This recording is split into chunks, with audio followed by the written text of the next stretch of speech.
Hey everybody, Brandon here. Today we're going to be looking at two details that we can use, focus on and work on to get more power out of our punches. First one being is where we are landing on our knuckles when we're throwing a punch. And we're focusing on straight punches today, so our jab and our cross. Where we want to be landing is the top of the knuckles. So that means on the fist here at the top, the knuckles, and especially the first two knuckles, being the index and the middle fingers. The reason for that being is that when we do that, there's no loss of energy. It's going straight through the bones of our hand, into our forearm, and then into our arm, which we'll get into in a sec, but into our body. So the full force and energy of that punch is going into our target.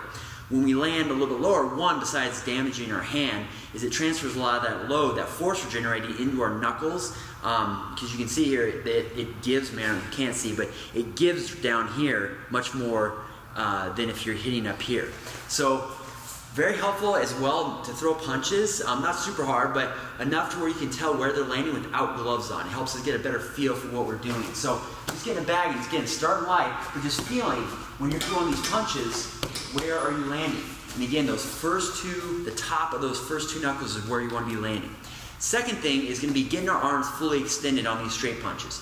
And again, this helps with the landing of the first two knuckles, because the more straight we get our arm, the more we point these first two knuckles. If I tend to leave my arm bent, you can see it kind of leaves the pinky as the lead here, and then we a lot of times make contact with the pinky and the second knuckle, which are much weaker or even lower or whatnot. So getting these arms fully extended.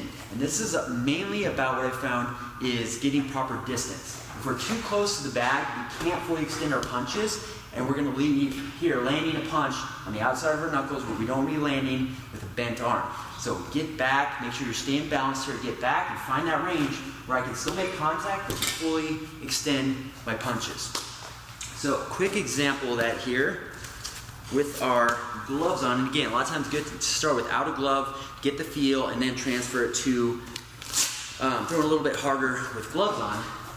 Again, starting here and just making sure that I'm at it a little bit further than you're probably comfortable with initially, and then throwing full straight punches and you're fully extending both arms when you're doing that and landing, feeling where you're landing with those first two knuckles. Okay? So, if you have any questions, please leave them in the comments below.